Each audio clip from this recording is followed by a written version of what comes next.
Hello students. In last lecture we have started the tools required for the rDNA technology, right? और उसमें हमने एक complete किया है that is the restriction endonuclease. Okay, अभी इस लेक्चर में हम दूसरा टूल जो इम्पोर्टेंट है वो हम देखने वाले हैं that is the cloning vector. But before going to start the cloning vector मुझे एक पॉइंट डिस्कस करना है जो फिर से रिलेट करता है किसको बेटा, रिस्ट्रिक्शन एंडोन्यूक्लियस को. So what is the role of restriction endonuclease? मैं यहाँ पे शॉर्टली इसको RE लिख रही हूँ. This is the restriction endonuclease enzyme. ये क्या करते हैं? They recognise the specific nucleotide sequences in a DNA and where they make a cut within that recognized sequences. Okay, तो ये क्या करते हैं? Simply they recognize the restriction sites present in a given DNA and where they get bind and make a cut within that recognition site या restriction site.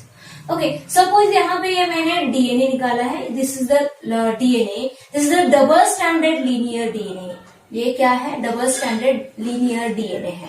Linear का मतलब elongated, not a circular. Okay, और यहाँ पे site मैं दिखा रही हूँ. This is the site for the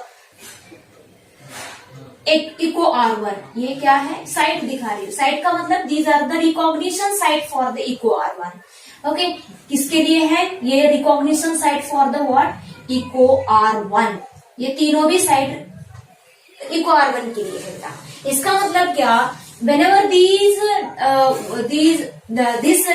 DNA is incubated with the echo R1 restriction endonuclease enzyme, then this echo R1 they recognize these sequences and they get bind to that site and make a cut. Okay, तो यहाँ पे ये क्या करते हैं? यहाँ पे एक कट होगा, यहाँ पे एक कट होगा, यहाँ पे भी कट होगा. ओके, और फाइनली हमें क्या मिलेंगे? हमें मिलेंगे बेटा रिस्ट्रिक्शन फ्रैगमेंट्स मिलेंगे, रिस्ट्रिक्शन डीएनए फ्रैगमेंट्स मिलेंगे. ओके, तो कितने फ्रैगमेंट्स मिलेंगे? 3 जगह पे कट हो रहा है तो हमें क्या मिलेगा बेटा? Will get what? How many fragments? We will get 4 fragments. Okay, यहाँ पे एक कट हो रहा है, यहाँ पे कट हो रहा है, यहाँ पे कट हो रहा है, तो हमें फाइनली कितने फ्रैगमेंट्स मिलेंगे बेटा? We will get 4 fragments. This 1, 2, 3, 4. Right, तो ये आपको याद रखना है. यहाँ पे साइट कितने होते हैं बेटा? नंबर ऑफ रिकॉग्निशन साइट या रिस्ट्रिक्शन साइट कितने हैं? रिस्ट्रिक्शन साइट कितने हैं बेटा? कितने थे यहाँ पे? 3 थे. 1, 2, 3. ओके, लेकिन फ्रैगमेंट्स कितने जनरेट हो रहे हैं? These are the restriction fragments बोल सकते हैं या रिस्ट्रिक्शन डीएनए फ्रैगमेंट्स बोल सकते हैं. Restriction what? DNA fragments. कितने मिल रहे हैं फ्रैगमेंट्स? ओके, 4 मिल रहे हैं. तो यहाँ पे एक रिलेशन बनता है बेटा. Okay, number of DNA fragments in case of linear DNA. Okay, whenever a linear DNA is cut with the restriction endonuclease enzyme, then total number of DNA fragment आपको कैलकुलेट करना है बेटा. Total number of DNA fragments. Okay, कब बोल रही हूँ? When DNA कैसा बेटा? When DNA is a linear. जब लीनियर डीएनए है तब. ओके, आपको फॉर्मूला क्या तैयार करना है? यहाँ पे क्या होगा बेटा? Total number of restriction site plus 1. Okay, तो यहाँ पे 3 साइट है. ओके, और लेकिन फ्रैगमेंट कितने मिल रहे हैं बेटा? We will get 4 fragments. This is the simple one. But ये किस केस में बेटा? In the case of linear DNA. लेकिन सेम डीएनए अगर मैंने यहाँ पे सर्कुलर डीएनए है, अगर यहाँ पे सर्कुलर डीएनए है and that have a what? 3 site of again eco R1. Eco R1 के लिए क्या है? 3 साइट है. या कोई भी अदर रिस्ट्रिक्शन एंजाइम ले सकते हैं. मैंने फॉर एग्जांपल बोला है. These are the what? Recognition site और restriction site for the eco R1. कौन से एंजाइम के लिए है? Eco R1. तो whenever this circular, this is the double standard again circular DNA है. Circular DNA whenever incubated with the echo R1, you will get how many fragments बेटा? You will get 3 fragments only. Okay, यहाँ पे एक cut होगा, यहाँ पे cut होगा, यहाँ पे कट होगा. So finally you will get how many fragments? You will get 3 fragments, right? तो यहाँ पे फॉर्मूला क्या तैयार होगा? ओके, तो फॉर्मूला बोल रही हूँ मैं यहाँ पे, total number of DNA fragments कितने मिलेंगे बेटा? Again in when there is a circular DNA, circular अगर डीएनए है तब total number of what? Total number of DNA fragments, DNA fragments, resultant DNA fragments, okay, या रिस्ट्रिक्शन डीएनए, रिस्ट्रिक्टेड फ्रैगमेंट्स बोल सकते हैं, is equal to total number of restriction sites. इसका मतलब in case of linear circular DNA जितने भी restriction site है उतने क्या तैयार होंगे बेटा? रिजल्टेंट डीएनए फ्रैगमेंट्स तैयार होंगे बेटा। ओके, यहाँ पे कितने फ्रैगमेंट्स मिलेंगे? We will get a what? 3 fragments, right? We will get a 3 fragments of a different length, same length के नहीं मिलेंगे। Okay, तो length किसके ऊपर डिपेंड है? Where the restriction sites are present, कहाँ पे वो restriction site है, दूर दूर है या पास पास है, उसके ऊपर डिपेंड करता है कितने लेंथ का वो डीएनए फ्रैगमेंट तैयार होगा। समझ में आया? This is the DNA fragment 1 2 3, right? 3 site है, 3 तैयार होंगे। तो यहाँ पे ये फॉर्मूला आपको याद रखना है। तो यहाँ पे मैं क्वेश्चन दे रही हूँ, if a linear DNA has 100 restriction sites, 100 restriction site या recognition site for Bam H1, Bam H1 के लिए इतने साइट है, या अदर रिस्ट्रिक्शन एंडोन्यूक्लियस बोल सकते हैं, for endonuclease, restriction endonuclease, restriction endonuclease, nuclease, then find the what? Total number of resulted DNA fragments. Okay, find the number of, total number of what? DNA fragments. Okay, DNA fragments. तो क्या आएगा इसका answer आपको देना? Same आपको same DNA, if but and if a DNA, if a circular DNA with 101 restriction sites, then find the for EcoR1, then find the number of what? DNA fragments, resultant DNA fragments after incubation with the EcoR1। Okay, मैं पूरा ऐसा question नहीं लिख रही हूँ, लेकिन ऐसे question पूछे जाते हैं। ओके, तो आपको ये याद रखना है। इसके बाद हम देखते हैं बेटा what is mean by cloning vector. Now let us see cloning vector, these are also called as a vehicle DNA. Okay, तो क्लोनिंग वेक्टर का मतलब क्या है? क्लोनिंग वेक्टर का मतलब these are the small DNA, और you can say these are the small low molecular weight DNA which carry our desired gene into the appropriate host. Okay, appropriate host में हमारा desired gene लेके जाने वाला जो DNA molecule रहेगा उसको क्या कहा जाता है? Cloning vector, right? सो मैं यहाँ पे डेफिनेशन लिख रही हूँ। What is cloning vector? These are the small or we can say low molecular weight DNA molecule which carry desired gene, या ऐसा कह सकते हैं फॉरेन जीन और टारगेट जीन जो है desired gene, alien DNA. Okay, gene का मतलब a small segment of DNA ना, इसलिए उसको एलियन डीएनए या फॉरेन जीन कहा जाता है। इनटू किसमें बेटा? इनटू एप्रोप्रिएट होस्ट में लेके जाते हैं। ओके, सो मैं अभी आपको एग्जाम्पल लेके क्लियर करूंगी कि क्या what is the role of vector का रोल क्या है। तो क्या दूसरा अभी यहाँ पे एक क्वेश्चन है कि क्या कोई भी डीएनए मॉलिक्यूल को हम as a cloning vector use कर सकते हैं क्या? इसका आंसर आएगा बेटा नहीं। ऐसा क्यों? क्योंकि अभी मैं आपको बताऊंगी कि ऐसा क्यों। क्योंकि कोई भी डीएनए हम एज ए वेक्टर नहीं यूज कर सकते, because the vector should have some properties. Vector should have some properties.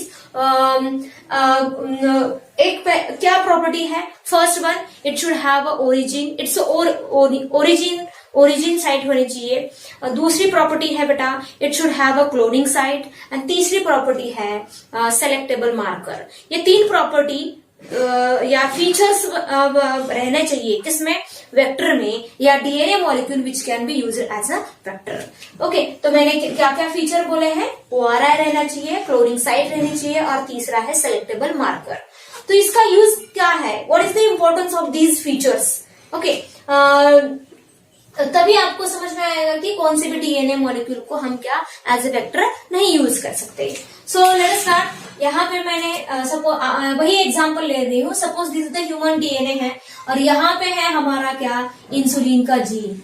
Okay, this is the insulin gene. Insulin gene है, एंड दीज आर, ये जो जहाँ पे इंसुलिन जीन है वो जो रीजन है, it is flanked by the site for the restriction enzyme. यहाँ पे क्या? रिस्ट्रिक्शन एंजाइम की साइट होगी, और इधर भी क्या? रिस्ट्रिक्शन एंजाइम की साइट होगी। ओके, तो ये जो जीन है इसको हमें बाहर निकालना है। तो यहाँ पे जो रिस्ट्रिक्शन, जिस रिस्ट्रिक्शन एंजाइम की साइट है वही हमें क्या यूज करना पड़ेगा to cut this DNA. Okay, तो यहाँ पे अगर रिस्ट्रिक्शन एंजाइम डाइजेशन हुआ तो हमें क्या मिलेगा बेटा? Will get a fragment, such a fragment. हमें क्या मिलेगा? सच अ फ्रैगमेंट। ओके, जिसमें हमारा क्या है? डिजायर्ड जीन है। सो this is the desired gene बोल सकते हैं, या DNA, desired DNA fragment in which the desired gene is present. Okay, तो ये इंसुलिन जीन का मतलब कौन सा जीन? हमारा डिजायर्ड जीन है, राइट? तो ये हमने इसको आइसोलेट किया है। तो ये मुझे अभी क्या करना है? ट्रांसफर करना है। किसमें बेटा? बैक्टीरिया में ट्रांसफर करना है। ओके, ई कोलाई में मुझे ट्रांसफर करना है। क्यों? क्योंकि मुझे ये जो जीन है उससे क्या तैयार करना है? इंसुलिन का प्रोडक्शन करना है। इसलिए मुझे क्या लगेगा? ये जीन है ना, क्या वो टेस्ट ट्यूब में अगर डाला है तो ऑटोमेटिकली उससे क्या प्रोटीन तैयार होगा? क्या नहीं होगा। We have to provide a cell to express this gene. Okay, provide cell provide करनी पड़ेगी, and that is nothing but host cell. वो क्या रहेगी बेटा? Host cell. ये जो डीएनए है, this the genomic DNA of a host cell, और इस केस में मैं ले रही हूँ इसको ई कोलाई है। तो लेकिन ये डायरेक्टली यहाँ पे ट्रांसफर नहीं कर सकते।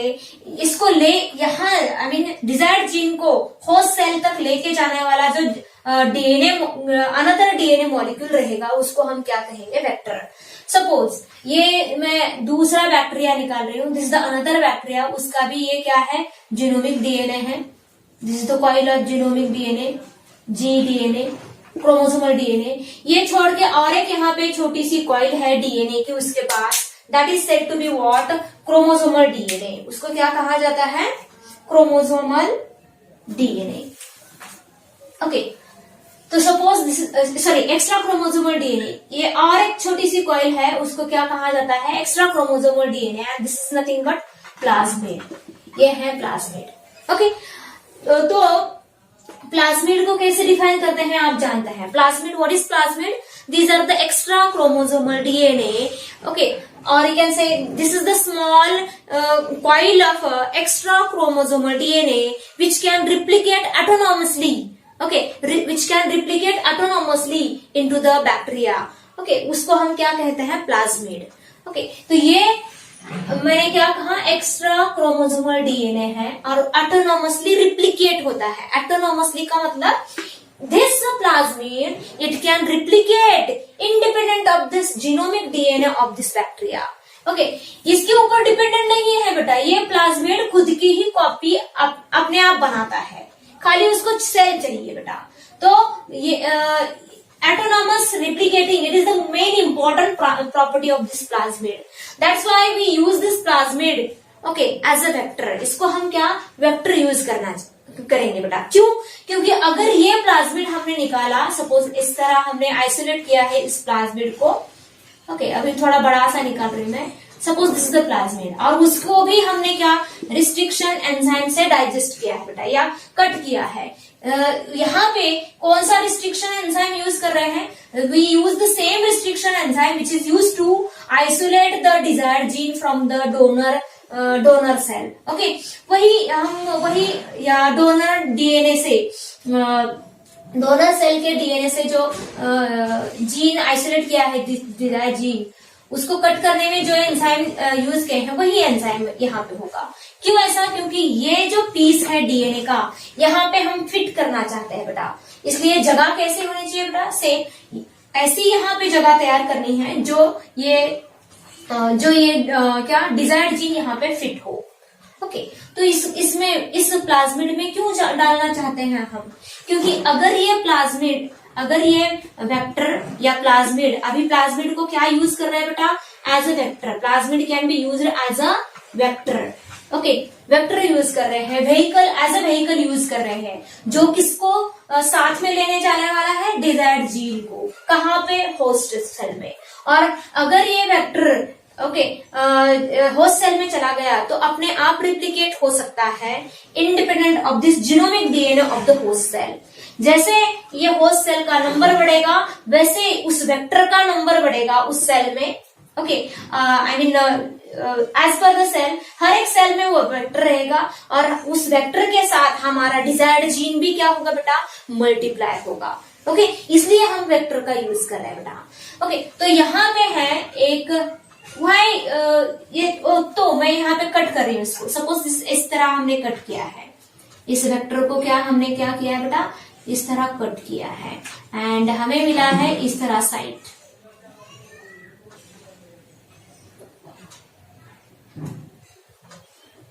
ओके, इस तरह साइट जगह मिली है जो ये डिजायर्ड जीन है यहाँ पे फिट हो सकता है बेटा। ओके, तो इन दोनों को लाइगेट करने के लिए, this is the desired gene, ये डिजायर्ड जीन है या एलियन डीएनए है, alien DNA and this the cleaved vector. Okay, या रिस्ट्रिक्शन एंजाइम डाइजेस्टर वेक्टर है, इसको हमने लाइगेट किया है। ये भी डीएनए मॉलिक्यूल है, ये भी डीएनए मॉलिक्यूल है। इन दोनों को लाइगेट करने के लिए या ज्वाइंट करने के लिए जो एंजाइम लगता है उसको क्या कहा जाता है बेटा? DNA ligase enzyme. ओके, तो ये अटैच होने के बाद आपको कैसे देखने को मिलेगा? ध्यान देना यहाँ पे। ओके,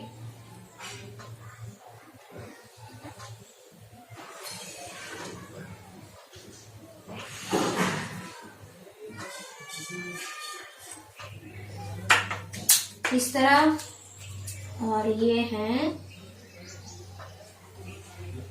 बाकी का वेक्टर का पार्ट।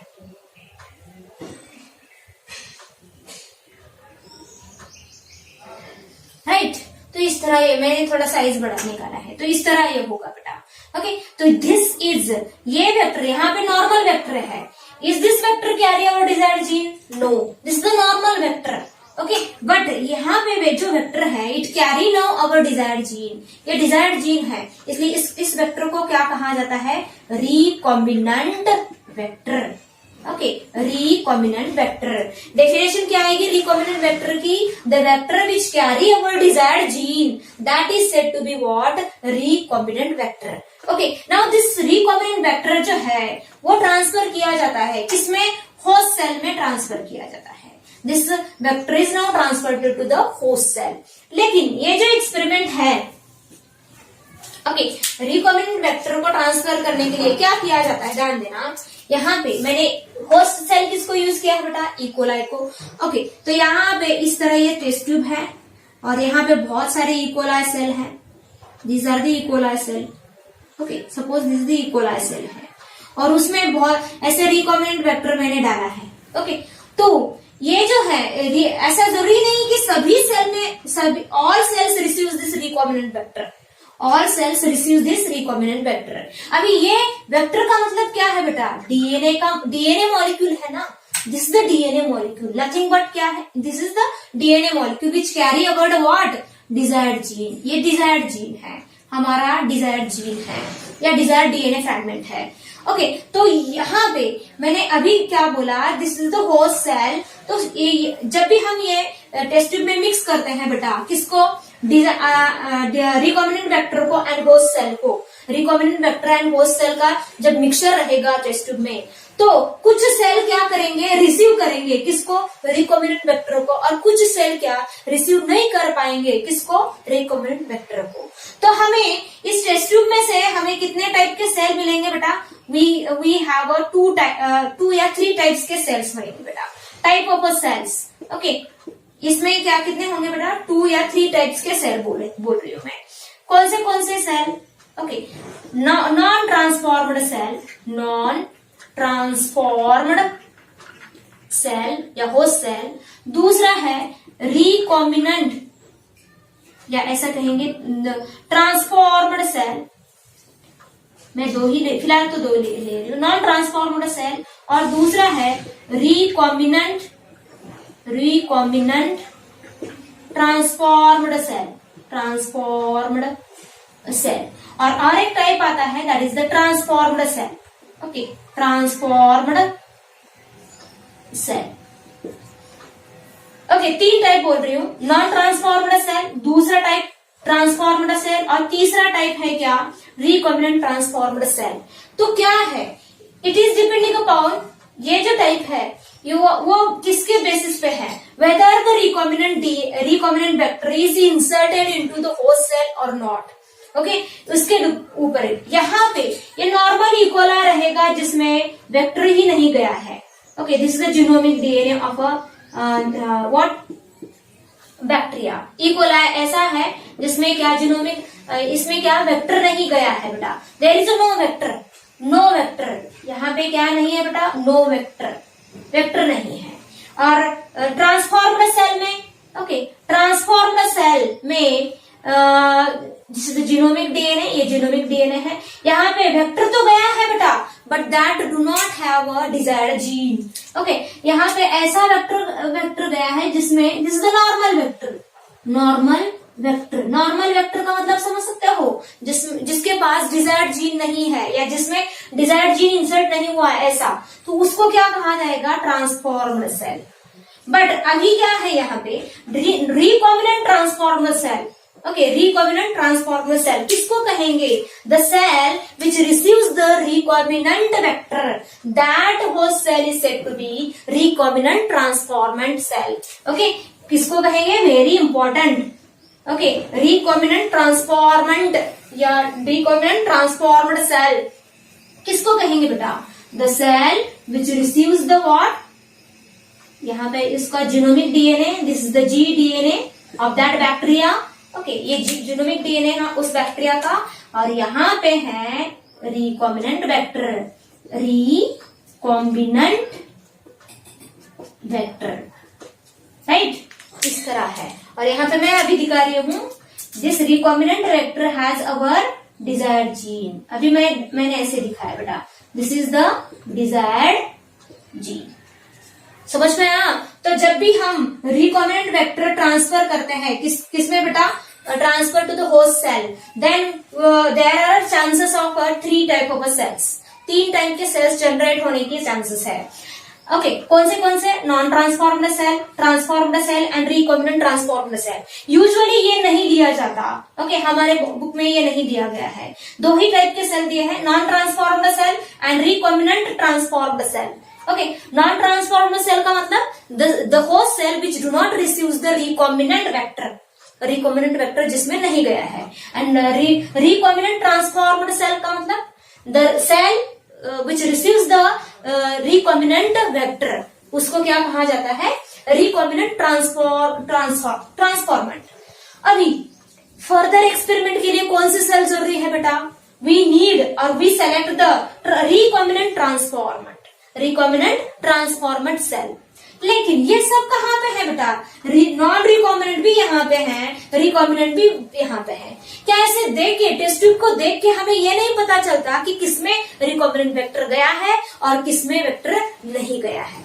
ओके, इसके लिए क्या है बेटा, देयर शुड बी आइडेंटिफिकेशन की होनी चाहिए। Okay, there should be need to identify Okay, there should be need to identify and eliminate non-transformed cell from the recombinant transformant. Okay, ये हमें सेलेक्ट नहीं करना है, this should be not be selected. Okay, इसलिए इनका identification होना जरूरी है और इनको इलिमिनेट करना जरूरी है, इनको निकाल देना जरूरी है. और किसका सिलेक्शन होना चाहिए? रिकॉम्बिनेंट ट्रांसफॉर्मेंट का. अभी ये कैसे होगा?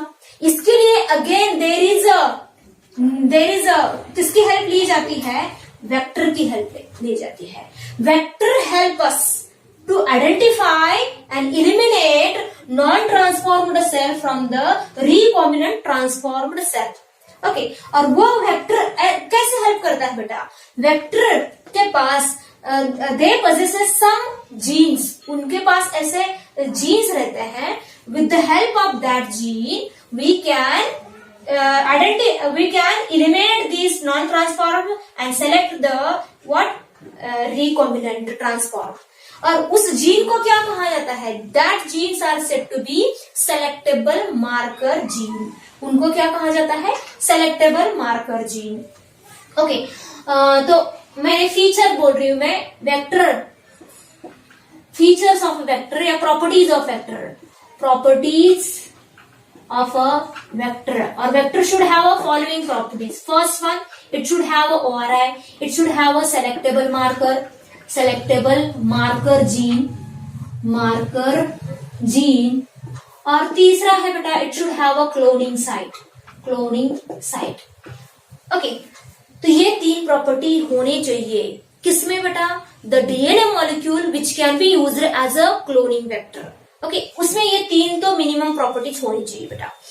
तो अभी सेलेक्टेबल मार्कर जीन का मतलब क्या है? ऐसे जीन जो कहाँ पे प्रेजेंट है बेटा? वेक्टर में प्रेजेंट है, और जो हमें हेल्प करेंगे किसमें? For the identification and elimination of non transformed from the and to get elimination of non transformed cell from the recombinant transformed cell. recombinant का मतलब समझ में आया? इनकी डेफिनेशन आपको नोटबुक में नोट डाउन करनी है बेटा. ओके, अभी ये हो गया, लेकिन यहाँ पे इतना क्यों हम इसको फोर्स कर रहे हैं रिकॉम्बिनेंट वेक्टर को होस्ट सेल में ट्रांसफर करने की? क्योंकि ये जो रिकॉम्बिनेंट वेक्टर है, it can be multiply independently in the host cell. Okay, host cell में वो खुद का रेप्लिकेशन खुद कर सकता है बेटा. क्यों कर सकता है? क्योंकि उसके पास क्या है बेटा? ORI है. ORI का मतलब origin of replication. Okay, due to the presence of ORI the vector, or can say इस केस में ये जो प्लाज्मिड है, it can be replicate independent of the chromosomal DNA of the bacterial cell. Okay, इसलिए ORI को हम थोड़ा सी सभी प्रॉपर्टीज को थोड़ा फोकस करने वाले हैं. तो ORI का इंपॉर्टेंस समझ में आया? What is the role of ORI? It helps the vector to multiply independently into the host cell. Okay, multiply करने के लिए हेल्प करता है बेटा. जैसे वेक्टर मल्टीप्लाई होगा, इसका मतलब क्या? हमारा डिजायर्ड जीन जो उसमें इंसर्ट हुआ है, वो भी क्या हो सकता है बेटा? वो भी क्या होता है? उस वेक्टर के साथ मल्टीप्लाई होता है. क्यों? क्योंकि हमने क्या किया है? वेक्टर के साथ किसको अटैच किया है या लिंक किया है बेटा? डिजायर्ड डीएनए को या एलियन डीएनए को लिंक किया है. ओके, अगर मैंने विदाउट वेक्टर ये जो जीन है डायरेक्टली इस ई कोलाई के साइटोप्लाज्म में इंसर्ट किया, तो ये जीन मल्टीप्लाई नहीं होता. उसके नंबर ऑफ इसके कॉपी नहीं तैयार होते बेटा. क्यों? क्योंकि ये जो डिजायर्ड जीन है, it does not have ORI, origin of replication नहीं है. What is ORI? ORI का मतलब दीज आर द ORI कहाँ पे है बेटा? अगेन ORI यहाँ पे है. दिस इज द ORI है, यहाँ पे बोल रही हूँ. दिस इज द ORI है, यहाँ पे बोल रही हूँ. This is the ORI. Okay, तो ORI किसका पार्ट है? अगेन डीएनए का ही पार्ट है. इसका मतलब ORI क्या है? These are the sequence of nucleotide, okay, या sequence of base pairs from where the replication of DNA start. जहां से वो रिप्लिकेशन स्टार्ट होने वाला है, वो सीक्वेंसेस है बेटा. These are the sequences ORI का मतलब क्या? Origin of replication. These are the sequences of a nucleotide या sequences of base pair from where the replication of a DNA is start. Okay, उसको ORI कहा जाता है. तो वेक्टर के पास ORI रहना जरूरी है. क्यों? क्योंकि हमें क्या करना है, वेक्टर को इंडिपेंडेंट से वहां पे मल्टीप्लाई होना चाहिए कि कहां पे बेटा, होस्ट सेल में. इसलिए vector should have a ORI. And vector के पास ORI रहने के कारण जो हमने डिजायर्ड जीन वहां पे लिंक किया है उसका भी क्या होता है बेटा, ऑटोमेटिकली मल्टीप्लीकेशन होता है या उसके भी नंबर बढ़ते हैं बेटा. ओके, तो क्लियर है ORI के बारे में. सेलेक्टेबल मार्कर का क्या रोल है? सेलेक्टेबल मार्कर दे ऑलरेडी मैंने बोला है हेल्प करते हैं आइडेंटिफिकेशन के लिए. किसका आइडेंटिफिकेशन एंड सिलेक्शन करने के लिए बेटा? Recombinant transformer. ओके, डिफरेंशिएट करने के लिए selectable marker these are nothing but genes. कहाँ पे प्रेजेंट है? Again present on a vector which help us okay to differentiate between non-transformant host cell and recombinant transformant host cell. right? तो वो हो गया सेलेक्टेबल मार्कर जीन के बारे में. क्लोनिंग साइट क्या है? Cloning site it is the site on vector. ये भी किसके प्रॉपर्टीज देख रहे हैं बेटा? ये सब प्रॉपर्टीज वेक्टर के हैं. तो ये सब चीजें कहाँ पे है? वेक्टर डीएनए के पास है. okay. तो क्लोनिंग साइट क्या रहती है? Cloning site these are the site. Okay, it is the site getting our desired gene. Okay, it is the site of vector और it is the site of vector where we are inserting our desired gene. Okay, suppose यहाँ पे है ये cloning site, ये cloning site. तो उस क्लोनिंग साइट को हमने कट किया है. This is the what? Cloning site है. और यहाँ पे इस क्लोनिंग साइट को कट किया है with the help of specific restriction endonuclease enzyme and then we can insert this desired gene into that site. Okay, so cloning site भी इंपॉर्टेंट है. अगर क्लोनिंग साइट नहीं रही तो we can't insert our what desired gene into the vector. Okay, तो cloning site भी रहना जरूरी है बेटा. So these are the properties of a vector or these are the properties of a DNA molecule which can be used as a vector. समझ में आया? अभी थोड़ा सा इन डिटेल में हमें देखना है सभी के बारे में. ओके, क्लियर है? ओके, अब मैं अभी इस रिकॉम्बिनेंट वेक्टर को थोड़ा सा और यहाँ पे ये कर रही हूँ बेटा. एक और चीज रहेगी. Recombinant vector, this suppose this is the recombinant vector, sorry recombinant transformant cell है बेटा. Recombinant transformant cells, transformant cell है जिसमें कौन सा वेक्टर गया है बेटा? रिकॉम्बिनेंट वेक्टर गया है. Suppose this is the recombinant vector.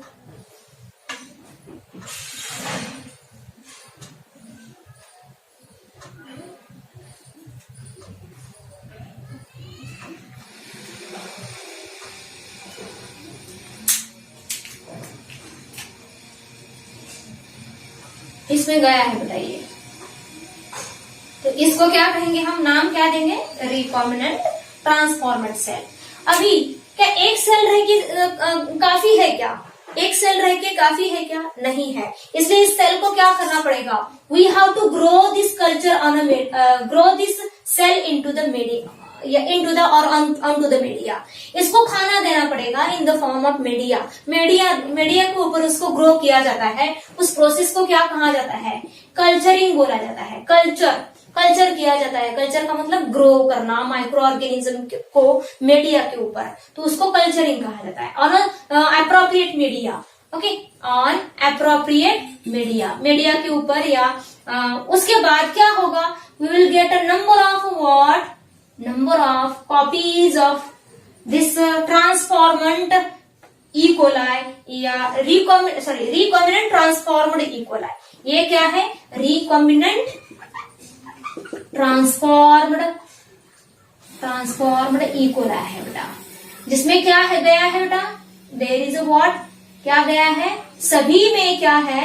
अभी सभी के पास क्या है बेटा? all have a what? recombinant vector. all have a recombinant. this is the genomic DNA. ये सब क्या है? genomic DNA. और उसके साथ क्या है यहाँ पे,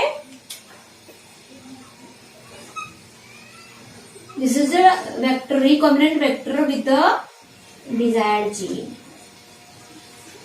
ओके, तो recombinant vector with the desired gene. अभी ये जो जीन है यहाँ पे कुछ वेक्टर क्या रहते हैं, नॉट ओनली क्लोनिंग। क्लोनिंग का मतलब क्या मैंने बोला है, क्लोनिंग का मतलब टू प्रोड्यूस द और टू गेट द, क्लोनिंग का मतलब प्रोसेस ऑफ मल्टीप्लाइंग और production of multiple copies of identical gene. यहाँ पे मल्टीपल कॉपीज तैयार हो रहे हैं ना बेटा, मल्टीपल कॉपीज तैयार। जैसे ये इकोलाई ग्रो होगी, आई मीन डिवाइड होगी और 2 डॉटर सेल होंगे, each cell receives that recombinant vector. हर एक के पास क्या होगा, वो रिकॉम्बिनेंट वेक्टर होगा। क्यों? जैसे ये जीनोमिक डीएनए डबल होगा ड्यूरिंग द सेल डिवीजन, वैसे ही ये रिकॉम्बिनेंट वेक्टर भी क्या हो सकता है बेटा, होता है, डबल होता है। क्यों? Because it has its own ORI, इसका ओन ओआरआई है इसलिए। तो इस तरह क्या, along with the vector our desired gene is also multiply, वो भी क्या मल्टीप्लाई होता है and we will get a number of copies of our desired gene। Okay, और यहाँ पे ये जीन ये सेल में है ना अभी, this gene desired gene is in a cell where it get expressed, वहां पे उसका क्या एक्सप्रेशन होता है। इसका मतलब इस जीन के ऊपर जो भी इंफॉर्मेशन है वो प्रोटीन के फॉर्म में आती है बेटा। इस केस में मैंने कौन सा लिया है जीन, इंसुलिन का जीन। तो ये ऐसे बड़े से वेसल्स में ये इकोलाई जो रिकॉम्बिनेंट ट्रांसफॉर्मेंट इकोलाई है ना, बड़े से वेसल में ग्रो किया जाता है, उसको बायोरिएक्टर कहा जाता है। और उस सेल, वो जो रिकॉम्बिनेंट ट्रांसफॉर्मेंट इकोलाई है वो क्या तैयार करेगी बेटा, इंसुलिन तैयार करेगी and that insulin is further harvested. उसको वो जो इंसुलिन तैयार किया है वो सेल है उसको निकाला जाता है, प्यूरिफाई किया जाता है, टेस्टेड, बाकी की प्रोसेस होती है बेटा। तो समझ में आया? ओके, तो वेक्टर का रोल कहाँ पे है बेटा, vector transfer our desired gene into the, it is vector का डेफिनेशन समझ में आया? वेक्टर क्या है, it is the DNA molecule which transfer our desired gene into the host cell. Okay, it should have its own ORI, उसका खुद का ORI होना चाहिए। किस लिए? For the independent multiplication in the host cell.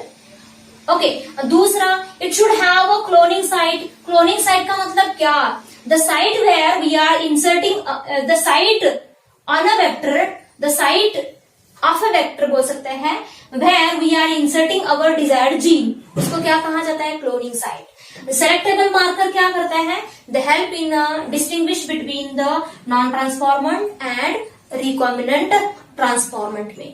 Okay, तो थोड़ा सा इसको हम फोकस करने वाले हैं, ORI, selectable marker and cloning साइट को।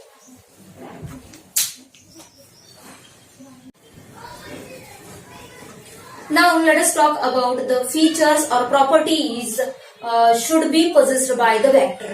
Okay, yeah, the DNA molecule which can be used as a vector. Okay, तो उसके पास कौन सी प्रॉपर्टीज होनी चाहिए वो हम देखेंगे बेटा।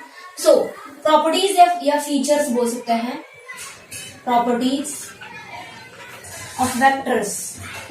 वेक्टर की क्या प्रॉपर्टीज होनी चाहिए? First, it should have ORI site होनी चाहिए। दूसरा, it should have a selectable marker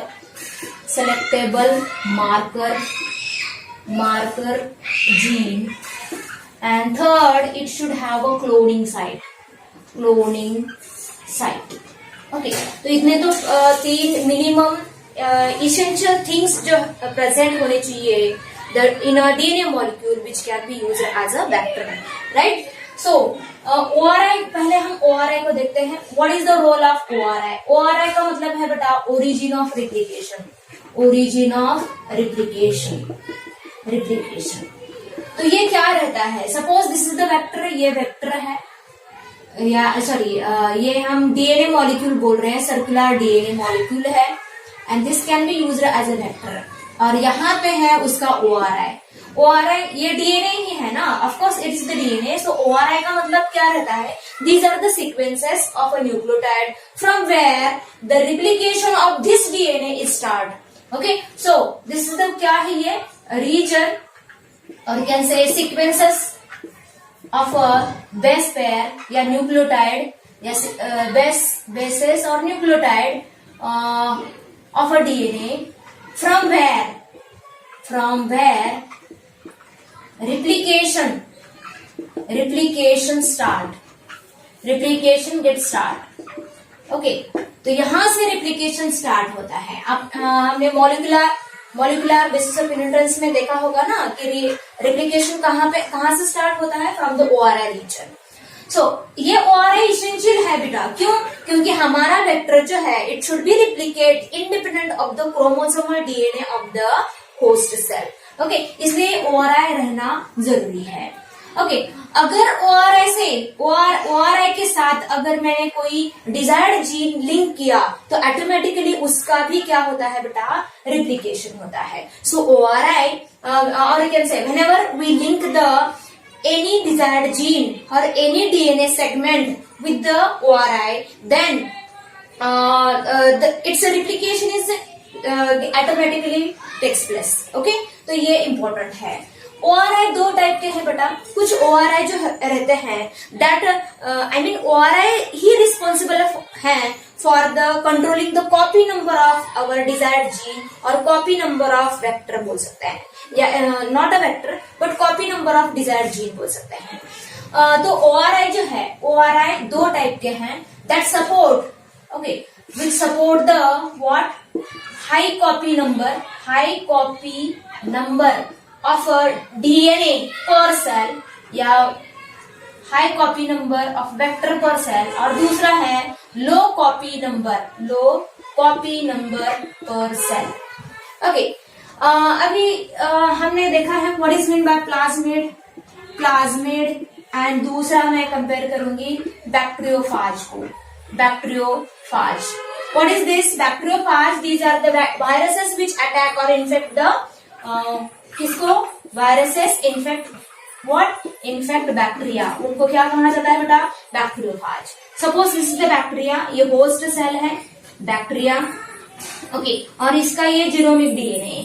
okay, मैंने सर्कुलर अभी नहीं निकाला है. और यहाँ पे अटैक हो रहा है किसका बेटा? बैक्टीरियोफाज का. और बैक्टीरियोफाज का उसका क्या है बेटा? खुद का DNA है. Whenever there is infection, the viral DNA or bacteriophage DNA is get inserted into the host में इंफेक्ट करता है, इंसर्ट करता है. After inserting it take a control on this bacteria या होस्ट बैक्टीरिया को कंट्रोल करता है, and with the help of machinery of this bacteria it can synthesize lot of और number of copies of its DNA.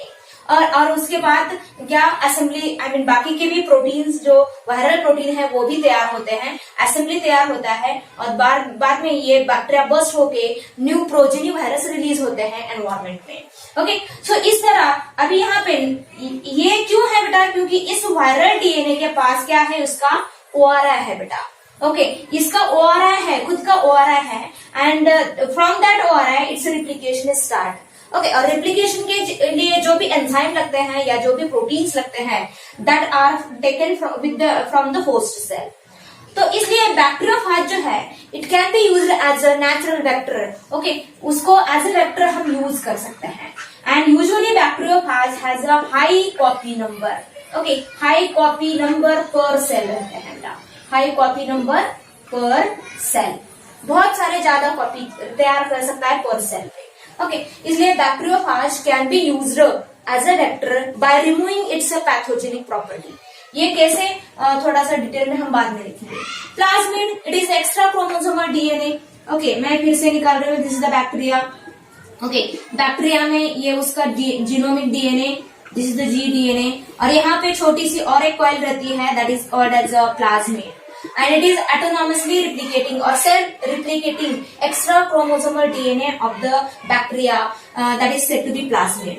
And ये self-replicating बोल रही हूँ, इसका मतलब it has its own ORI. Okay, ORI रहने के कारण ही ये क्या replicate हो सकता है. अभी प्लाज्मिड का नंबर भी वेरी होता है बेटा पर सेल. ओके, प्लाज्मिड का नंबर क्या रहता है? नंबर ऑफ प्लाज्मिड नंबर क्या रह सकता है? 1 और 2 रहता है कुछ सेल में, और कुछ सेल में बहुत सारे ज्यादा भी रह सकते हैं, जैसे कि 15 to 100 और मोर देन 100 भी हो सकते हैं. Okay, so we can use this plasmid also as a vector. Plasmid को भी हम यूज कर सकते हैं। अगर इस प्लाज्मिड में हमने डिजायर्ड जीन इंसर्ट किया तो along with that plasmid our desired gene is also multiplied. Okay, तो इस तरह plasmid and bacteriophage these are the natural vector है। लेकिन अभी जो है हम जो लेबोरेटरी में वेक्टर कंस्ट्रक्ट करते हैं बेटा, okay, we construct the vector in the laboratory. Okay, इसका मतलब we construct such a DNA which carry our desired gene into the host cell. तो ओआरआई किसी और एक ऑर्गेनिज्म का लिया जाता है, बैक्टीरिया से लिया, प्लाज्मिड से लिया जाता है ओआरआई। सिलेक्टेबल मार्कर दूसरे प्लाज्मिड से लिए जाते हैं। ओके, तो इस तरह क्या आर्टिफिशियली कंस्ट्रक्ट किया जाता है वेक्टर को लेबोरेटरी में, and that vector are said to be artificial vector. तो वेक्टर के मैंने दो टाइप बोले हैं। वेक्टर टू टाइप के हैं, नेचुरल वेक्टर, नेचुरल, एंड दूसरा है बेटा artificial. Artificial means these vector are constructed in the laboratory. Okay, मैं एग्जांपल बोल रही हूँ। नेचुरल वेक्टर कौन है? जैसे कि प्लाज्मिड है। ओके, प्लाज्मिड है। दूसरा मैंने बैक्टीरियोफाज बोला है। Bacteriophage, these are the viruses, okay, which have the ability to replicate itself into the host cell. That's why they are used as a vector. Okay, plasmid का भी वैसा है, उनकी खुद में वैसी कैपेसिटी है बेटा रिप्लिकेट होने की, इसलिए उनको भी यूज किया जाता है एज अ वेक्टर। ओके, और कौन से हैं? जैसे कि और मैं यहाँ पे बोल रही हूँ T R plasmid. Okay, these are the plasmid again found in a bacterium, that is the Agrobacterium tumefaciens. And these plasmid, these are responsible for the crown gall disease in the usually dicot plants. Okay, TI stand for the tumor inducing plasmid. Crown gall शायद मैंने biological classification में ये बोला था, इसको भी हम focus करेंगे।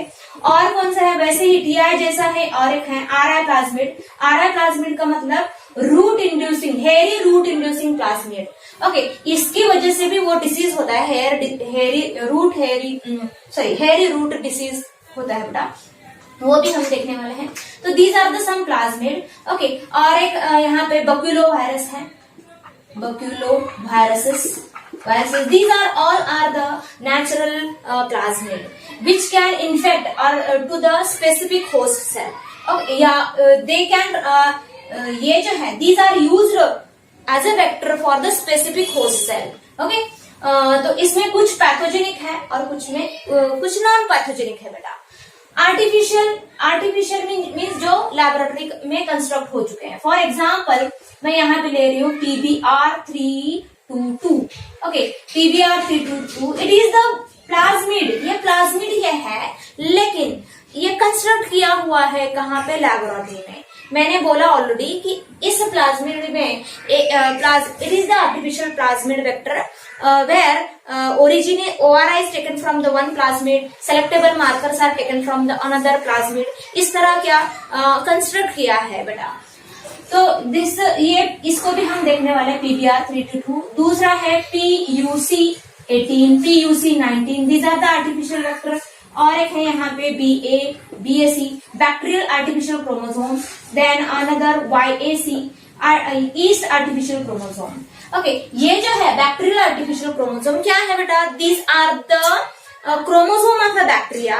ओके, या DNA of chromosomal DNA of bacteria जिसको मॉडिफाई किया है, किस लिए? To use as a vector. Modification किया है, तोड़ फोड़ की है वहां पे। ओके, वैसे ही yeast artificial vector. Okay, yeast का क्रोमोसोम, स्पेसिफिक क्रोमोसोम लिया गया है और उसको क्या मॉडिफाई किया गया है to use as a vector. ये जो दो हैं इनकी कैरिंग कैपेसिटी बहुत ज्यादा है बेटा। कैरिंग कैपेसिटी का मतलब कितने लेंथ का डीएनए कितने लेंथ का डिजायर्ड जीन, ओके, या कितने लेंथ का डीएनए का पीस वो कैरी कर सकते हैं। कैरी कर सकते हैं का मतलब उसमें कितना इंसर्ट हो सकता है, कितने लेंथ का डीएनए। तो कैरिंग कैपेसिटी इन वायरस की अलग अलग रहती है बेटा। ओके, सबसे कम लेंथ वाला डीएनए कौन कैरी कर सकता है बेटा? That is the plasmid vector. It carry about 0.5 to 8 kilo base pair length of a DNA. Okay, कितनी है carrying capacity? 0.5 to 0.8 kilo base pair. KB का मतलब kilo base pair. Okay, 1 kb is equal to 1000 base pair. Okay, ये याद रखना है। Okay, वैसे ही और एक यहाँ पे मैं लिख रही हूँ, इनकी कैरिंग कैपेसिटी बहुत ज्यादा है। ओके, कैरिंग कैपेसिटी इनकी बहुत ज्यादा है, इसलिए इनको यूज किया गया है बेटा in the human genome project. Okay, जो मॉलिक्यूलर बेसिस ऑफ इनहेरिटेंस में पढ़ा है, वहां पे क्या है, ह्यूमन जीनोम प्रोजेक्ट का मतलब क्या, ऐसा प्रोजेक्ट जहां पे, वो प्रोजेक्ट किस लिए लॉन्च किया गया था, for the sequencing of a whole genome of the human. पूरे ह्यूमन के जो जीनोम है, या इसका मतलब पूरे ह्यूमन का जो डीएनए है, उसको सीक्वेंसिंग किया गया है उस प्रोजेक्ट में। तो उस प्रोजेक्ट में ये इन दो वेक्टर का यूज किया गया है। ओके, दिस अबाउट द, और एक है जो आर्टिफिशियल वेक्टर है, that is the plasmid. It is the combination of what, plasmid and bacteriophage. Okay, bacteriophage का कुछ पार्ट लिया गया है और प्लाज्मिड का कुछ पार्ट लेके ये आर्टिफिशियल वेक्टर तैयार किया गया है, प्लाज्मिड। इसकी भी कैरिंग कैपेसिटी ज्यादा है as compare to the plasmid and bacteriophage, right. So इस तरह हम ये वेक्टर थोड़ा सा और डिटेल में देखने वाले हैं बाद में। फिलहाल तो प्लाज्मिड एंड बैक्टीरिया, ये क्या है, नेचुरल वेक्टर है। तो कैरिंग कैपेसिटी, इनका नंबर जो है per cell, number of these plasmid, इसका मतलब copy number of that plasmid is controlled by the ORI. Okay, तो ओआरआई कुछ प्लाज्मिड को सपोर्ट करता है, कुछ ओआरआई ऐसे रहते हैं that support the high copy number of plasmid per cell. इसका मतलब उस प्लाज्मिड का नंबर उस बैक्टीरिया में बहुत ज्यादा होगा। क्यों होगा, क्योंकि ओआरआई की वजह से। या ऐसा कह सकते हैं, कुछ प्लाज्मिड का नंबर जो है पर सेल कम होता है, 1 या 2 होता है। इसका मतलब उस प्लाज्मिड का जो ओआरआई है कैसा है, it support the low copy number, right. This is about the ORI. Second focus करते हैं बेटा selectable marker gene.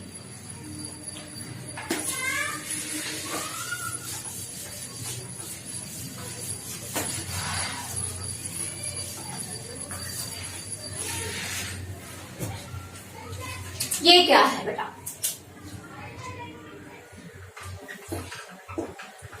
selectable marker gene. So along with the ORI, these selectable marker genes should be present in a cloning vector. Okay, so यहाँ पे मैं फिर से वही निकाल रही हूँ, ये है क्या, यहाँ पे ORI है और यहाँ पे ये सेगमेंट है, या this is the segment of this vector or DNA which is the selectable marker gene. Okay, तो ये जीन है, इसका मतलब ये भी क्या है बेटा, it is the small region और it is the small segment of DNA, वो भी एक डीएनए का ही पार्ट है बेटा। ओके, तो सेलेक्टेबल मार्कर जीन क्या है, okay, these are the marker gene. Actually marker gene दो टाइप के रहते हैं, मार्कर जीन या मॉलिक्यूलर मार्कर कहा जाता है बेटा। ओके, मार्कर जीन या मॉलिक्यूलर मार्कर, ये किस लिए यूज किए जाते हैं बेटा, these are the gene which help us to identify or to distinguish between the transformant and you can say recombinant and non-recombinant transformant. Okay, help in identification and elimination of a non-transformant या non recombinant बोल सकते हैं, transformant या non recombinant बोल सकते हैं, recombinant and selecting and permit का means allow करना, परमिटिंग ग्रोथ ऑफ किसका, लास्ट इससे पहले मैंने बोला है बेटा, what is mean by non transformant, non recombinant and recombinant transformant. Okay, तो ये किसकी वजह से पॉसिबल है, टू डिस्टिंग्विश बिटवीन और to differentiate between the non transformant and recombinant transformant that is due to the presence of marker gene. Okay, marker gene की वजह से पॉसिबल है। और ये कहाँ पे रहने चाहिए? It should be present in the vector, vector में प्रेजेंट होना चाहिए। ओके, सो ये जो मार्कर जीन है हम दो कैटेगरी में डिस्कस करने वाले हैं बेटा। ओके, मोस्ट जो रहेंगे वो कैसे रहता है बेटा? यूजुअली हम उसको सेलेक्टेबल मार्कर कहा जाता है। कुछ सेलेक्टेबल मार्कर जीन, और दूसरा है category that is the scorable marker gene. Okay, तो क्या डिफरेंस है? जीन है बोल रहे हैं तो gene have a some information. Okay, gene have a coded information and after the expression of that gene there is a what specific proteins are synthesized, right. Expression होने के बाद वो उस जहां पे वो जीन है या जिस बैक्टीरिया में या जिस होस्ट सेल में वो जीन है, ओके, फंक्शनल जीन होंगे, तब वहां पे after the expression they are responsible for the synthesis of specific protein, right. तो जीन है इसका मतलब यहाँ पे कुछ इंफॉर्मेशन है। सेलेक्टेबल मार्कर जीन क्या रहता है बेटा? यूजुअली और मोस्टली दीज आर क्या है ये? एंटीबायोटिक रेजिस्टेंस जीन रहते हैं बेटा। एंटीबायोटिक रेजिस्टेंस जीन रहते हैं। Okay, selectable marker genes these are nothing but antibiotic resistant gene रहते हैं बेटा।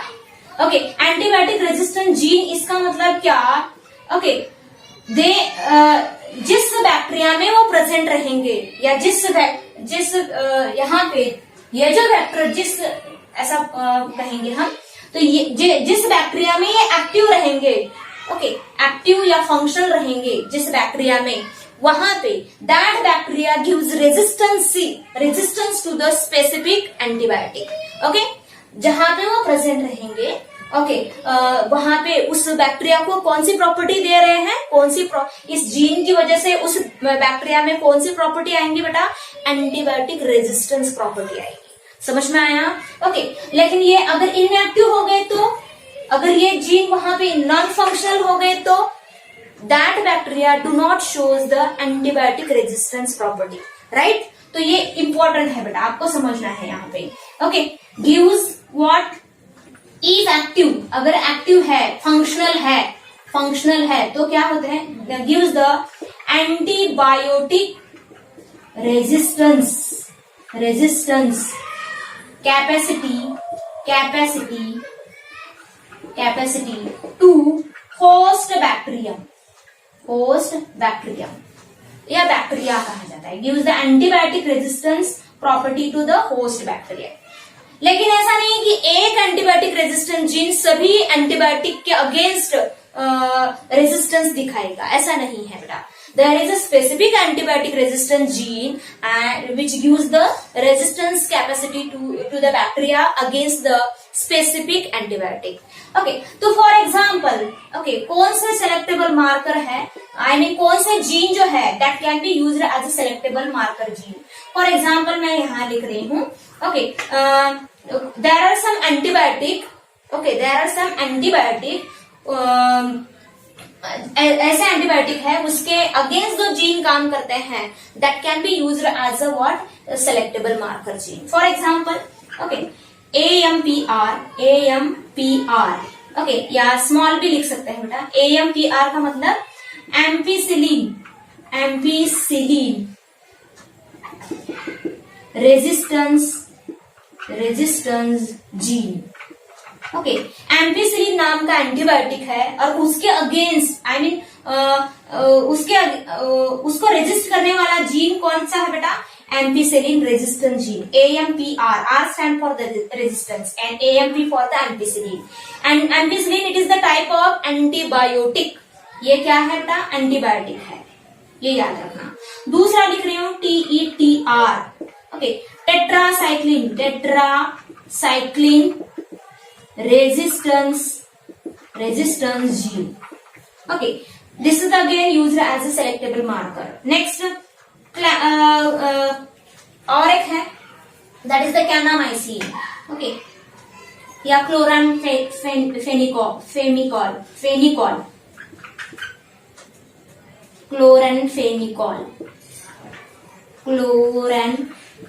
फेनिकॉल, फेमिकॉल नहीं है, phenicol resistance gene. Okay, again KANR means kanamycin resistance gene. ये क्या है? All these are the what antibiotic resistant gene है that can be used as a selectable marker gene. Okay, these can be used to differentiate between the transformant and non-transformant, I mean recombinant transformant and non-recombinant transformant host cell, right? तो ये कहाँ पे रहते हैं बेटा? They should be present in such a gene should be present in our cloning vector. Okay, ऐसे gene कहाँ पे होने चाहिए? क्लोनिंग वेक्टर में होने चाहिए, तभी वो that vector due to the presence of such a selectable marker, this cloning vector can help us to distinguish between the recombinant and non-recombinant transformed cell. Okay, तो ये important है। अभी स्कोरेबल जीन क्या है? ये तो सेलेक्टेबल मार्कर जीन का मतलब कौन सा हो गया? Antibiotic resistant gene. लेकिन स्कोरेबल मार्कर जीन का क्या है? रेजिस्टेंट जीन है। ये क्या है बेटा? These are the enzyme producing gene है, एंजाइम प्रोड्यूसिंग जीन है। ओके, एंड ये कैसे हेल्प करते हैं बेटा for the identification of recombinant from the non recombinant. Okay, they produce a specific color. Okay, they use a specific color. I mean, enzyme producing gene है, and they code for specific enzyme. Okay, वो specific enzyme code करते हैं बेटा। Okay, अगर वो enzyme तैयार हुआ उस बैक्टीरिया में, उस होस्ट सेल में जिसमें ये स्कोरेबल मार्कर जीन है, ओके, तो वो बैक्टीरिया क्या करता है? That gives the specific colour, I mean that produces एक कलर देता है बेटा। ओके, तो scorable marker gene they have a ability, they distinguish between the transformant and non-transformant because these genes produce the enzyme, and that enzyme distinguish between the cells or host cell based on the color producing property, color producing ability है, उसको हम देखने वाले हैं। इन दोनों को हम क्या डिटेल में देखने वाले हैं। ओके, तो let us focus on a cloning site. Cloning site क्या रहती है? ये ध्यान देना, we are discussing this selectable, how this selectable marker gene and scorable marker genes are help to distinguish between the non transformant and transformant with the example. हम ये discuss करने वाले। फिलहाल तो आपको समझ में आया व्हाट इज सेलेक्टेबल मार्कर। ये मार्कर जीन क्या है? These are the gene which help us for the identification के लिए हेल्प करते हैं बेटा। ओके, तो दो टाइप के हैं, ये याद रखना है। सिलेक्टेबल मार्कर जीन कैसे है? वो एंटीबायोटिक रेजिस्टेंट जीन है, और स्कोरेबल मार्कर जीन कैसे है? वो एंजाइम प्रोड्यूसिंग जीन है। फिलहाल तो इतना ही याद रखना है। Now let us talk about the next property, that is the cloning site. Cloning site क्या है?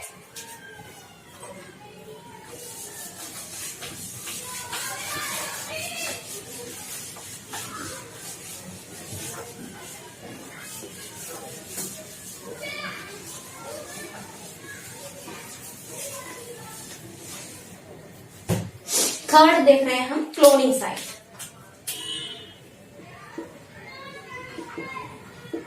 क्लोनिंग साइट, सो क्लोनिंग साइट का मतलब, again this cloning site, the vector should possess the cloning site. Okay, it is the site or it is the region of a vector where we are going to insert our desired gene.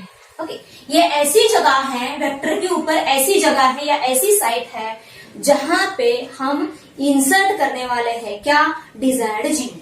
Okay, so it is the place और site where, it is the place और site of vector where desired gene is transferred और inserted बोल सकते हैं, inserted. Okay, तो suppose यहां पे अभी दिखाएंगे हम, ये है सेलेक्टेबल मार्कर जीन। ये है क्या, सेलेक्टेबल मार्कर जीन है। ओके, सेलेक्टेबल मार्कर है, फॉर एग्जाम्पल AMPR जीन है बोल सकते हैं, this is the AMPR gene. Okay, तो ये सेलेक्टेबल मार्कर है। तो क्लोनिंग साइट कहाँ पे रहती है? It is cloning site are present in the what, within a selectable marker. कहाँ पे रहती है बेटा? It is present in the what, this the cloning site, cloning site. It is present और located in the selectable marker gene. Site है इसका मतलब these are again the specific nucleotide sequences, these are the specific nucleotide sequences. अभी यहाँ पे क्या करना है बेटा? हमारा डिजायर्ड जीन इंसर्ट करना है। कहाँ पे? क्लोनिंग साइट पे। क्या ऐसे ही इंसर्ट कर सकते हैं क्या? नहीं, यहाँ पे क्या करना पड़ेगा? स्पेस तैयार करना पड़ेगा, जगह तैयार करना पड़ेगी, जगह तैयार करनी पड़ेगी। ओके, जगह कैसे तैयार करेंगे? यहाँ पे कुछ पार्ट क्या निकालना पड़ेगा ना, तो वो कैसे निकालेंगे बेटा? तभी हम क्या कर सकते हैं, यहाँ पे हमारा क्या डिजायर्ड जीन जो है वो क्या है, इंसर्ट कर सकते हैं बेटा। Okay, we after cleaving the cloning site, after cutting the cloning site, okay, we can insert our desired gene. Okay, suppose this is our desired gene, तो इसको यहाँ पे इंसर्ट करना है बेटा, यहाँ पे इंसर्ट करना है। तो we have to cut the first, we have to cut the cloning site with the restriction enzyme, and then we can insert this desired gene. desired gene वहां पे क्या कर सकते हैं? इंसर्ट कर सकते हैं या ट्रांसफर कर सकते हैं बेटा। ओके, तो क्लोनिंग साइट क्या कर रहे हैं हम? Cloning site should be cleaved by using the restriction enzymes या रिस्ट्रिक्शन एंडोन्यूक्लियस एंजाइम। इसका मतलब क्या हुआ? रिस्ट्रिक्शन एंडोन्यूक्लियस कहाँ पे कट करते हैं बेटा? जहां पे उनकी रिकॉग्निशन साइट है। तो इसका मतलब क्या हुआ? Cloning site is nothing but the recognition site for the specific restriction enzyme. Okay, specific restriction enzyme. तो यहाँ पे लिख रहे हैं, okay, before inserting desired gene, cloning site should be cleaved by which enzyme? Restriction enzyme. Okay, therefore we can say that cloning site is nothing but क्या है वो? recognition site है, recognition sequences or site for specific restriction enzyme, right? Cloning site is nothing but recognition site है। एक site cut करके ही हम क्या insert कर सकते हैं बेटा? डिजायर्ड जीन इंसर्ट कर सकते हैं। लेकिन बहुत ही इंपॉर्टेंट पॉइंट है, क्लोनिंग साइट कहाँ पे है बेटा? It is located with in the selectable marker. So very important definition of the cloning site. What is the cloning site? It is the recognition site, it is the recognition site for the specific restriction endonuclease which is located within the selectable marker gene. Okay, ये बहुत ही important definition है जो आपको लिखनी है। So it is what? It is a recognition site, okay, for specific restriction endonuclease located within, कहाँ पे है बेटा? Selectable marker gene, very important, या मार्कर जीन बोल सकते हैं। That may be scorable marker also. Okay, लेकिन हमने यूजुअली स्कोरेबल नाम ये आपको एनसीईआरटी में नहीं दिया है, लेकिन उसका डिस्क्रिप्शन, पूरा डिस्क्रिप्शन दिया है बेटा, खाली उसका नाम नहीं दिया है, स्कोरेबल मार्कर जीन। लेकिन तो मार्कर जीन में होना चाहिए कौन सा? Recognition site which can be used as a cloning site. The recognition site is nothing but the cloning site is nothing but that recognition site which is located within the what selectable marker gene. Okay, तो ये cleave किया जाता है. और for example this is the cloning site which is cleaved by the eco R1. Okay, Eco R1 से ये site cut हो सकती है बेटा, यहाँ पे ये साइट कट हो सकती है. Okay, with the help of what eco R1. इसका मतलब ये क्लोनिंग साइट क्या है, it is the recognition site for the eco R1, right. तो इस तरह है. अभी स्टेटमेंट कैसा है ध्यान देना. All recognition site are not the cloning site. All recognition site are the not cloning site, but all the cloning site are the recognition site. Okay, क्यों ऐसा? क्योंकि यहाँ पे भी क्या हो सकता है बेटा, रिकॉग्निशन साइट हो सकता है, रिकॉग्निशन साइट होता है, तो हो सकता है. But this recognition site is not located in the selectable marker gene. तो ऐसा क्यों, इतना इंपॉर्टेंस क्यों है? इसी साइट को, इसी रिकॉग्निशन साइट को हम क्लोनिंग साइट क्यों कहेंगे? Because this is important for during the identification of again transformant and non transformant. Okay, या recombinant and non recombinant host cell. ये हेल्प करेगा बेटा, तो वो इंपॉर्टेंट है बेटा. समझ में आया? अभी और एक इंपॉर्टेंट. ओके, यूजुअली या मोस्टली ऐसा होना चाहिए. ओके, वन क्लोनिंग साइट या रिकॉग्निशन साइट होना चाहिए. वन क्लोनिंग साइट या रिकॉग्निशन साइट होनी चाहिए. किस लिए बेटा? For one enzyme. Okay, one enzyme. Usually single cloning site या रिकॉग्निशन साइट होना चाहिए for the same restriction and endonuclease enzyme. One, और यू कैन से फॉर, किस लिए बेटा? For same restriction endonuclease. RE का मतलब रिस्ट्रिक्शन एंडोन्यूक्लियस. ऐसा क्यों? फॉर एग्जाम्पल यहाँ पे और एक सेलेक्टेबल मार्कर है. This the another selectable marker. Selectable marker है, मार्कर जीन है. और यहाँ पे भी क्या है बेटा?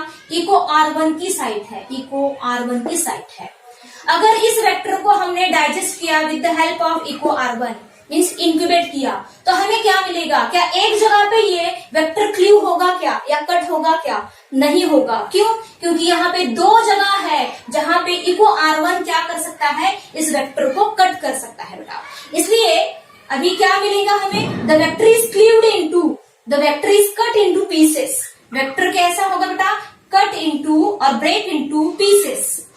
ओके, या फ्रैगमेंट्स में बोल सकते हैं, कट इनटू फ्रैगमेंट्स. फ्रैगमेंट्स तैयार होंगे. ऐसे एक जगह पे वो कट नहीं होगा. ऐसा क्यों हो रहा है? क्योंकि this vector possesses the more than one site for the same restriction enzyme, that is the eco R1. इसलिए कैसा क्लोनिंग वेक्टर के पास कैसा होना चाहिए बेटा? The cloning vector should possess the recognition site, a single recognition site for the same restriction endonuclease. Yeah, one cloning site for the one type of a endonuclease enzyme या restriction enzyme के एक ही site होना चाहिए. One, this is the very important point. Again, one site should be one cloning site या restriction site होनी चाहिए for the one type बोल सकते हैं या सेम रिस्ट्रिक्शन बोल सकते हैं, और वन काइंड या टाइप बोल सकते हैं. One type of restriction endonuclease enzyme, right. लेकिन अगर एक ही, सपोज ये जो वेक्टर है, अगर एक ही रिस्ट्रिक्शन एंडोन्यूक्लियस से कट होता है तो हमें क्या, we are get dependent on that endonuclease enzyme. हम डिपेंड हो गए ना. ओके, अगर इस वेक्टर को, suppose this is the vector,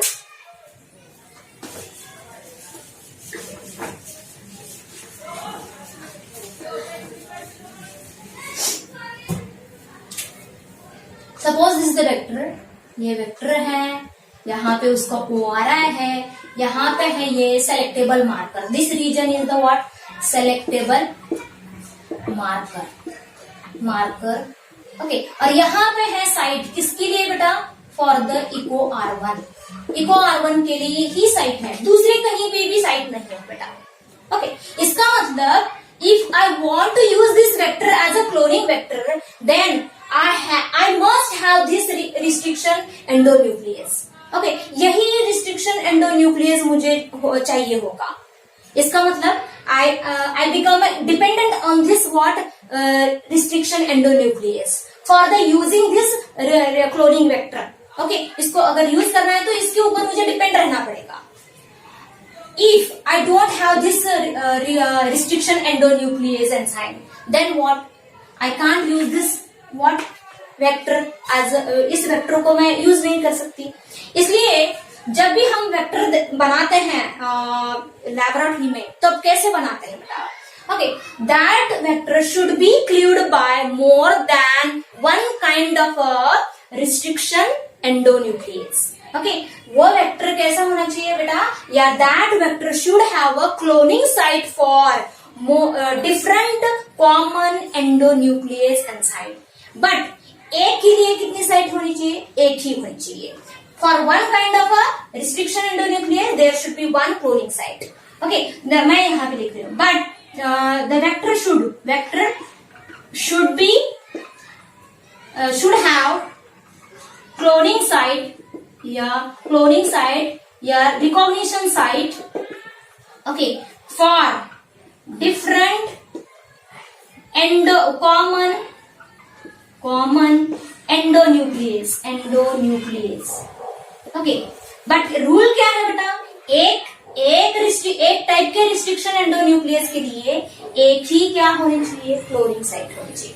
मैं यहाँ पे दिखा रही हूँ. सपोज दिस इको R1 की साइट है, उसके साइड में क्या होना चाहिए? बाम H1 की साइट अगर है तो now I can use the Bam H1 to cleave this vector और to insert the desired gene into this vector. Okay, अगर मेरे पास ये नहीं है तो मैं दूसरा यूज कर सकती हूँ ना. या ऐसा कह सकते हैं साल one this another restriction endonuclease, इसकी भी यहाँ पे रिकॉग्निशन साइट है. ओके, ये साइट दिखा रही हूँ मैं, जो कहाँ पे प्रेजेंट है बेटा? सेलेक्टेबल मार्कर जीन में. ओके, तो this about the cloning site. अभी देखते हैं how the selectable marker gene are helpful for the recognition of recombinant and non recombinant.